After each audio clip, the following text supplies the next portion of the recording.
Welcome back to the Pursuit of Progress podcast. As always, guys, this is Adam, and believe it or not, we're already into 2026. Crazy to say that.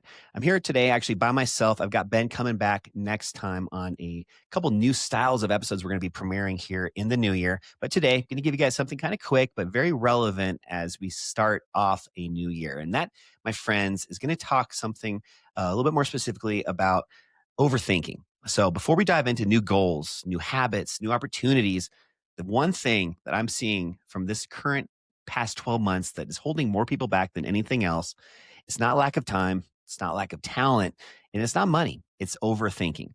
So if you've ever felt stuck, maybe even just a little bit, it probably wasn't because you didn't know what to do. It was probably because you were thinking about it too much. And I get it. I've struggled with this for, I'd say, well over a decade at this point. I used to tell myself I was being productive by being, really prepared, watching a lot of videos, reading books, educating myself. But all I was doing was avoiding the biggest part of all this, which is action. So today I put together 6 simple principles that really helped me break out of that loop and how you can use them to finally build some real momentum in 2026. So let's just dive right in. And the first of these 6 principles is what we call the 70% rule. And you're never going to feel 100% ready. Let's get that out of the way right off the bat. So stop waiting. If something aligns with your goals and you're at least around 70% confident, it's time to go. Waiting for certainty, that keeps you stuck sometimes forever with ever taking action.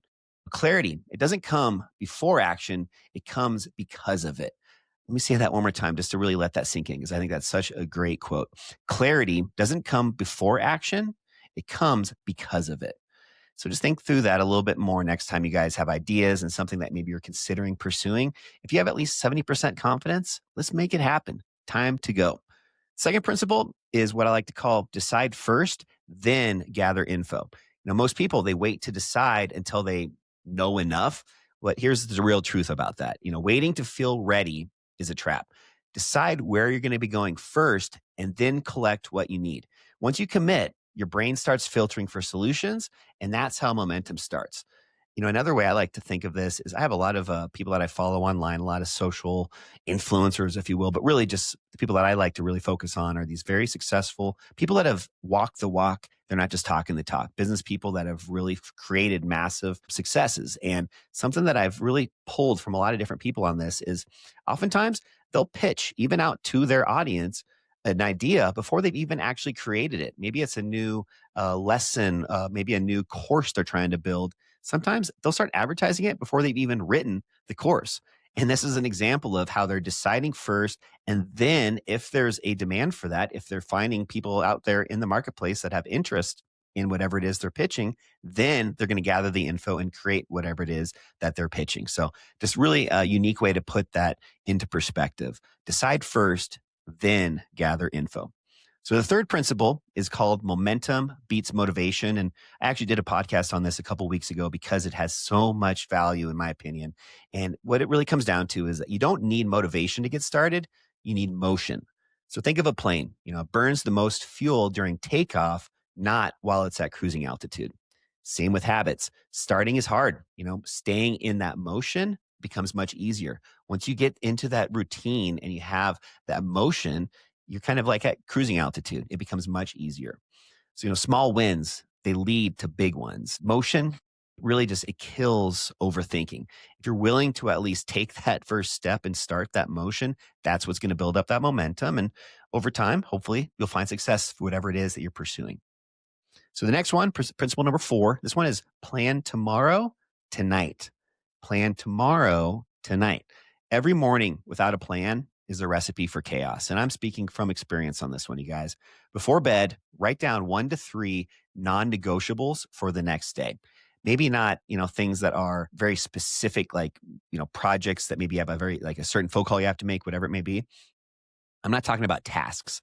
I'm not talking about maybe tasks, like things that you're considering doing. I'm talking about will do tasks, things that are actually going to move the needle. Establish at least, I put 1 to 3, but ideally try and have 3 of these. And now when you wake up the next morning, have these be the first things you guys do and really execute instead of overthinking.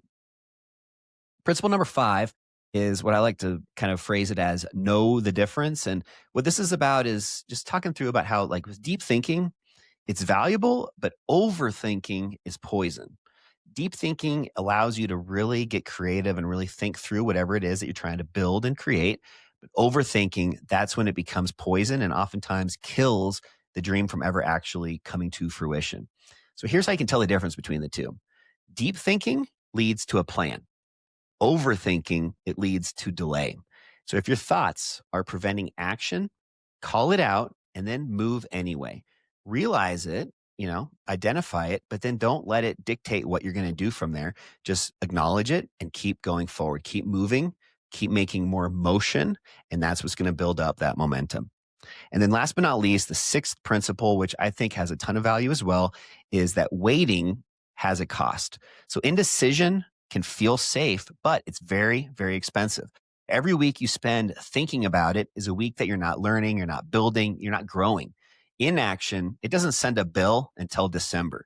In other words, if you have a great idea, let's look back on 2025. Maybe you had a great idea at the beginning of last year and it stayed that way. It stayed an idea. It never came to fruition. You never took any action, any steps forward to make it into something, physical, any sort of actual completion of it. Maybe it's not completely done, but at least you haven't taken any sort of action at all. Well, if that's the case, at the end of the year, you're going to have that bill come due in December. And that bill is just going to basically be that you have nothing to show for what you were trying to accomplish. And you're in the exact same place you were 12 months ago. So don't let 26 be another year where you almost started something. Make it a year where you're actually taking action and you're building up that momentum. So here's your challenge for 2026. And feel free, guys, to shoot me a DM or maybe leave a comment below in the show notes. Let me know what it is that you might be pursuing on this one. But here's the challenge. Pick one thing, just one thing that you've been overthinking in the past year. Use that 70% rule. Decide this week. Then take that first step, no matter how small it is. You don't need to crush January. You just need to start. Make that really clear into your head, and hopefully that'll help take some of that pressure off of whatever it is that you're trying to start. So you don't need to crush it. You just need to start, because the answers that you're looking for, they're always on the other side of what? Action. Leaving it with that, because that is the theme of the day. Guys, if this episode helped you, do me a favor as well. Share it with a friend. We're really trying to grow our audience in 2026. And the best way to do that is to have our current audience sharing it with other people that they think might find value out of these. So please do us a solid and do just that. And I'm looking forward to sharing a new episode with you guys with Ben. Brand new episode next week. I'll look forward to seeing you guys then. Until then, talk to you later.